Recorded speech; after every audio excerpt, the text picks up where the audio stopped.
I suspect what we need to start thinking about and start looking at is what is a normalized set of activity around an asset? And then technology needs to look at changes in those patterns and changes in those movements, marry that to intelligence around politics and geopolitics. A warm welcome to GeoPodcast, the podcast from WTW exploring geopolitics and its impact.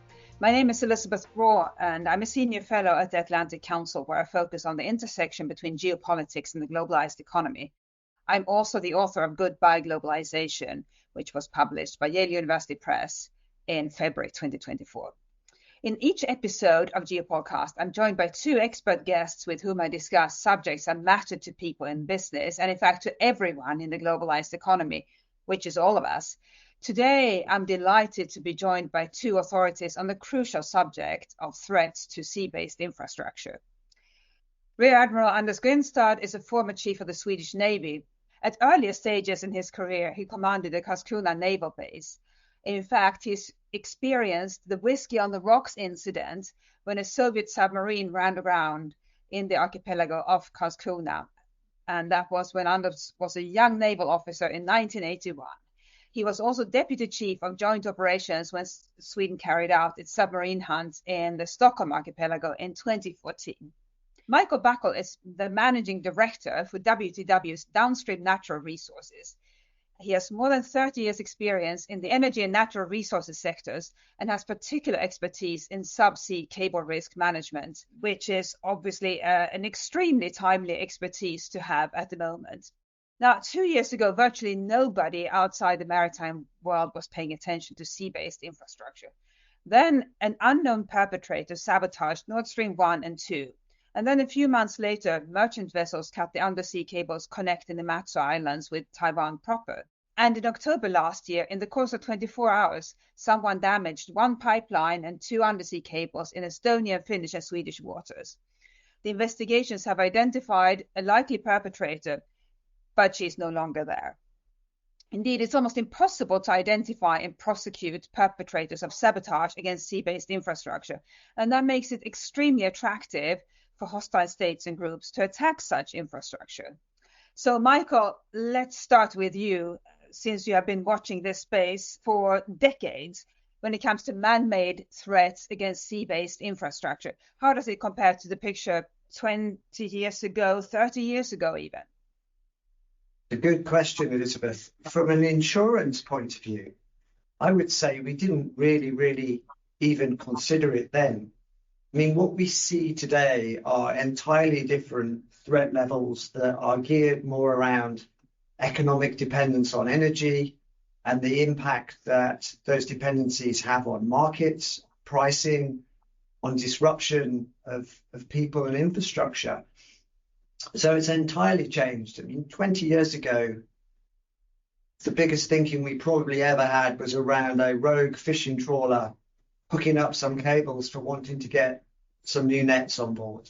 That was the kind of risk threat that we saw. We certainly didn't see global actors and global infrastructure being damaged with the economic consequences that it can possibly have today. Yeah, so we have moved, in other words, from accidental damage to, in many cases, planned damage to sea-based infrastructure.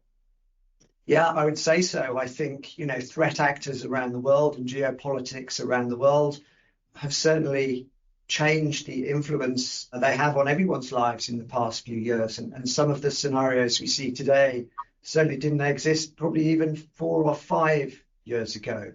So that impact is important. It's a risk that people have to think about, they have to consider, and you have to manage it or accept it or transfer it or try and do something with it. And I think some of the energy risks and some of the energy transition that we're looking at today, it has big implications for society as a whole, for the growth of the planet, for the growth of infrastructure, for economic development.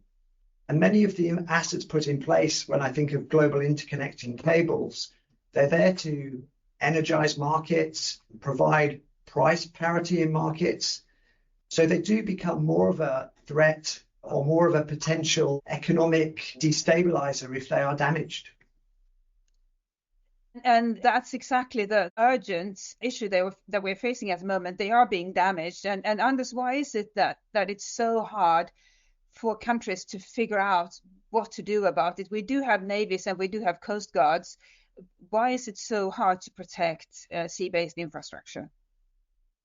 For the first thing, we don't have assets enough, the military assets or Coast Guard assets, to cover everything. If you take Sweden, 2,700 kilometers of coastline down to 100 meters of depth, and it's looking like spaghetti down there. There are so many pipelines, there are so many internet cables and so on. So that is very hard. The first time I came across the problem about how important it is with this watching the pipelines and so on was back in 2007. I was invited by Chief of the Baltic Fleet, the Russian Admiral, and in his welcome speech to me, he said, and now, Anders, you and I together, we have to watch the Nord Stream pipeline together. And what do you say about that? Wow, how times have changed. Yes, and I just told them, well, you watch your own pipeline. I'm not interested. And if you look to the entire issue here, who is in charge of watching the cables? Is it the one who put it out? The one who's sending information there? Is it the authorities? Is it on territorial waters? Is it on economic zone? Is it international waters? There is a lot of law things that has to be figured out as well. I help out as a guider for the wind power that is going to be put out in the open sea. And they are taking care of their own surveillance. They are building surveillance system in the air and at the bottom, because they know they can't trust just it's the authorities there. But well, if your internet cable is cut, that's one thing. But if your electricity and you need your electricity, that will be a harder issue. So it's up to the civilian provider to do it, but we have to do it together with the authorities. Yes, and Michael, that is where we are today, right? No government has enough money to protect with 100% guarantee all infrastructure that is out there. As Anders said, the spaghetti of various pieces of infrastructure, and then on top of that, the offshore wind power that is being built in so many places. So what do you think, what is already happening in addition to what Anders mentioned, of that owners and operators and users of this infrastructure are doing? What else are you seeing, and what else do you think will need to happen? Yeah, so I wrote down before this call, patrol would be impossible because the length of the assets is huge when you aggregate it together. The number of kilometers of cables in the water, power cables in the water are huge. Some of the wind farms are just single point connections to shore, but the future development around a supergrid that allows multiple connections for wind farms to different countries makes it even more of an exposure. I think it's really difficult for operators. I mean, Anders mentioned some of the surveillance that they will put on substations and that they will put on some of the subsea assets. Generally, I see that when we have a technology that can detect a break in a cable or damage to a fiber optic, at that point, it's too late. The damage has already happened, but you know where the damage happened. So I suspect what we need to start thinking about and start looking at is what is a normalized set of activity around an asset in the North Sea or in wherever we might be looking at. And then probably technology needs to look at changes in those patterns and changes in those movements, marry that to intelligence around politics and geopolitics. And if you think there's a heightened level of risk, what changes are happening that may make your asset more susceptible to some damage? We talked earlier, Anders and I, about just generally what's going on in Suez Canal and the impacts we've had there, what's happening in the Gulf of Oman and the Straits of Aden. They're all key economic areas where shipping and the transportation of goods and energy is really, really important. So you start to think about physical infrastructure assets, oil, gas, power, carbon capture storage facilities, even in future. They all become targetable. That is an excellent point. It's not just today's different categories of sea-based infrastructure, but tomorrow's categories as well. And crucially, as you said, Michael, carbon capture storage, which will obviously be in the seabed.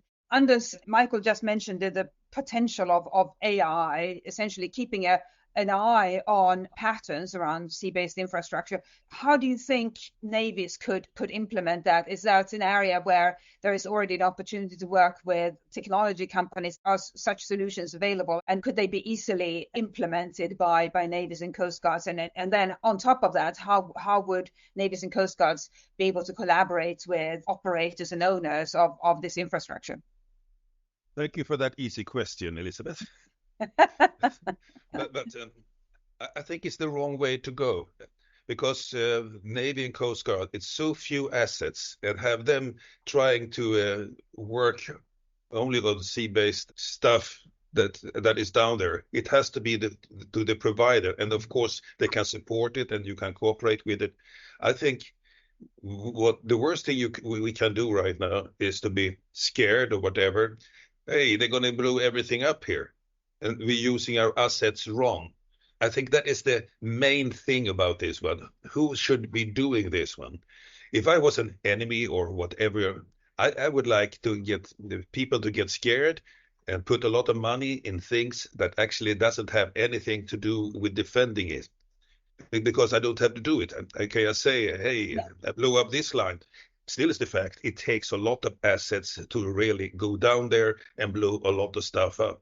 It's not easy. It's easier to blow a pipeline off because you can see that pipeline. But all the small threads that is going on all over the Baltic and somewhere else in the world, it's not like it's just to go down there and cut it off. You have to find it. And a lot of them are down in the mud. So I wouldn't make the problem too big.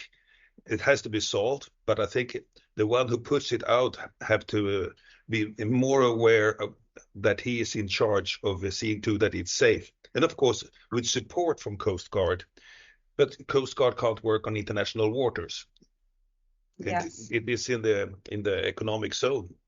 Yes, exactly. And Anders, if I can follow up with another question for you.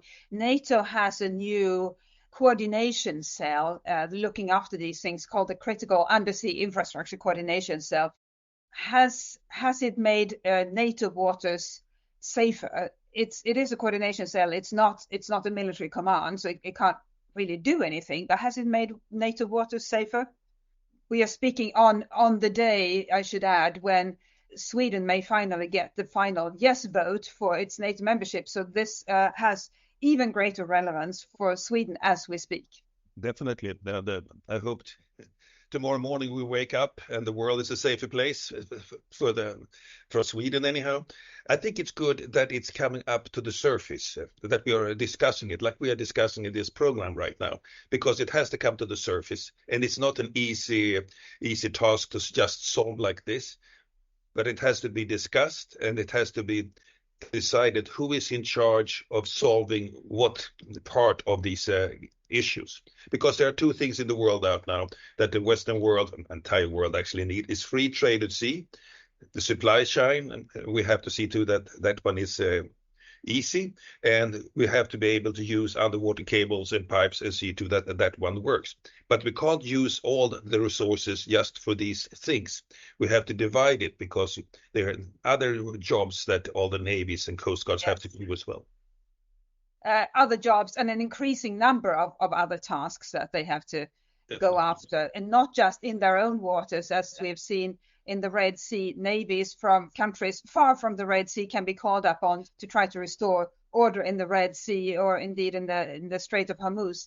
Michael, coming back to you, we have already talked about which role technology can play, and you mentioned AI. Is there anything else you think that can be done on the private sector side that would make this infrastructure, whatever the infrastructure may be, safer? Could it be made safer the way it's manufactured, something like that? Or is it just the case that monitoring and surveillance is the way to go on the private sector side?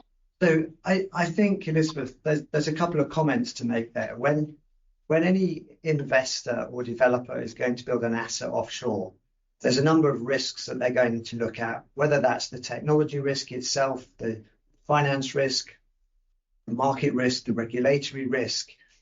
And I think sort of the threat of offshore damage by a threat actor is a relatively small risk within that chain. And they're not going to not do the project, as Anders said, just because they think that there's a heightened threat there. I think what is important is the damage event to an asset itself is a relatively bearable type loss, whether that's by an individual company or by a group of insurance companies. It's a very bearable loss. What is harder to bear are the downstream consequences of that, the economic consequences on markets and market pricing. But I think one of the things that companies can do is very carefully map and locate the assets. And I say that slightly tongue-in-cheek because the seabed is a dynamic environment. When you put a cable in the seabed and bury it to 3 feet or 4 feet or 5 feet, you hope it stays buried for 4 or 5 feet, and you hope it is where you put it. But if you go down the line with tides and winds and everything else a few years' time, you might find it's not buried to 3 feet anymore. It's spanning across the seabed, and it's not where you thought it was. It's moved a little bit. And it's the continuous managing and risk managing of the asset that I think is important. And that will give investors and banks and lenders and insurance companies plenty of security around how you look after the asset. If you look after it well, I think you're in a good position. Michael, you mentioned losses, and that raises the question of who pays. We know that the Nord Stream sabotage took place in a geopolitical setting, and we don't know yet who did it, but it does have a major effect on the owners and operators and possibly insurers. So who, in such a situation, when sea-based infrastructure has been sabotaged and government authorities have been able to identify a likely perpetrator, who pays? So to answer that question, I just need to break it up into a couple of parts. So a normal insurance policy will pay for physical loss or damage to the asset by a peril that's not excluded by the policy. Generally speaking, war would be excluded from an insurance policy. So that becomes a government risk, that becomes an economic risk. Sabotage and terrorism can be covered by insurance policies. There is a big market for sabotage and terrorism. The biggest discussion we see around sabotage and terrorism is really the amount of time allowed to cancel policies if the threat level gets too high. So we would see anything from 21 days notice of cancellation to 48 hours notice of cancellation. So that cover does exist, but when you get to a heightened environment of exposure, you can generally see your insurance cover disappearing. So we would always say to a client, you should act as if you're uninsured, but in the good circumstances where you are insured and you have a indemnifiable loss under your insurance policy, i.e. something that's not excluded and is based on physical loss or damage, then the insurance market would be paying out those claims. And that's not just one insurance company. It's a syndicated spread of risk globally. How you manage large losses is you spread them between as many people as you can. And that's the basic principle of insurance and reinsurance. And that's how we spread these risks around the world. But the fact that sabotage, the number of cases of sabotage have taken place within the context of geopolitical tension, and this then raises the point of what constitutes an act of war. And that's something that the American courts in the first instance are trying to determine, but a question that faces everybody in the private sector and in navies and coast guards today: what constitutes an act of war? And so from your perspective today, when you look at threats and risks and sabotage to sea-based infrastructure, how do you know what constitutes an act of war? I don't think you can talk about an act of war any longer, because we have been now for a couple of years in the gray zone area where things are happening. You have the cyber warfare that hits you. You have the media thing that fake media is coming in from all over the world. And this happened and that happened. And the only thing you can do actually is to see what have happened and not what people say it's going to happen, because we are in the gray zone area. Yes, nobody declares war anymore. It just sort of sneaks up on us. And on that point, Michael, if I can briefly mention the Houthis, some observers, analysts, Red Sea watchers have flagged up the risk of the Houthis targeting undersea infrastructure next. If you were the operator of undersea infrastructure in the Red Sea, how would you go about trying to make sure that it stays as safe as possible? I mean, it's very difficult. Right? Once your infrastructure is in place, there's not much you can do. You can raise your awareness of the situation. You can look for changes in behavior. But once your infrastructure is in place, it's pretty much in place. And I would tend to kind of step back and go into, before you build infrastructure, how should you build it to minimize the threat? How should you make it as safe as possible? So a lot of the decisions we need to take in future are more in the front end engineering space around design and protection and duplicity and not single points of failure.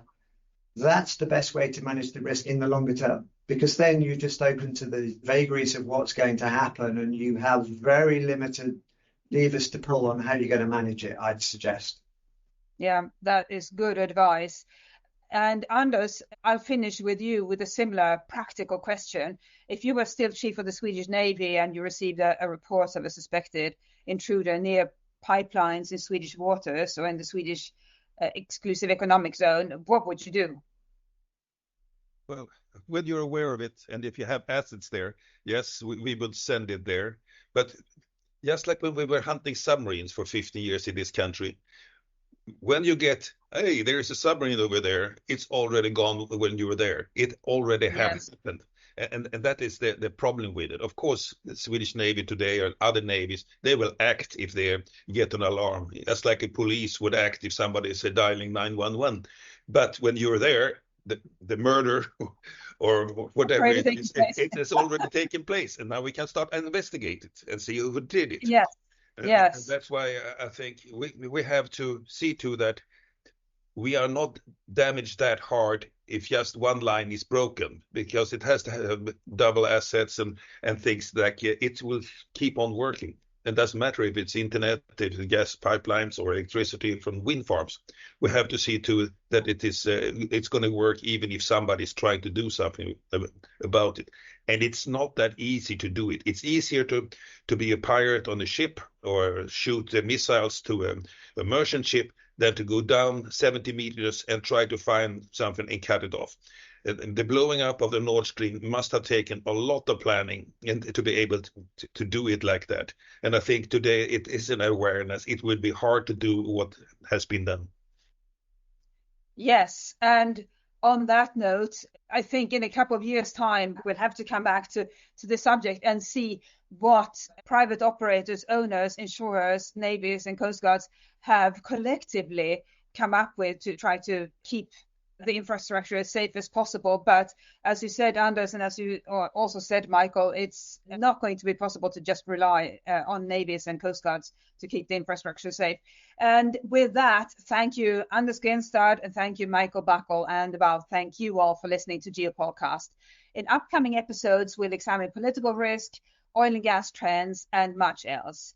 To get the episodes as soon as they are released, make sure to subscribe to GeoPodcast, and you can find us via your usual podcast players. And please recommend us to your friends and colleagues. Until next time. Thank you for joining us for this WTW podcast featuring the latest perspectives on the intersection of people, capital, and risk. For more information, visit the Insights section of WTWCO.com. Willis Towers Watson offers insurance-related services through its appropriately licensed and authorized companies in each country in which Willis Towers Watson operates. For further authorization and regulatory details about our Willis Towers Watson legal entities operating in your country, please refer to our Willis Towers Watson website. It is a regulatory requirement for us to consider our local licensing requirements. The information given in this podcast is believed to be accurate at the date of publication. This information may have subsequently changed or have been superseded and should not be relied upon to be accurate or suitable after this date. This podcast offers a general overview of its subject matter. It does not necessarily address every aspect of its subject or every product available in the market, and we disclaimer all liability to the fullest extent permitted by law. It is not intended to be and should not be used to replace specific advice relating to individual situations, and we do not offer, and this should not be seen as, legal, accounting, or tax advice. If you intend to take any action or make any decision on the basis of the content of this podcast, you should first seek specific advice from an appropriate professional.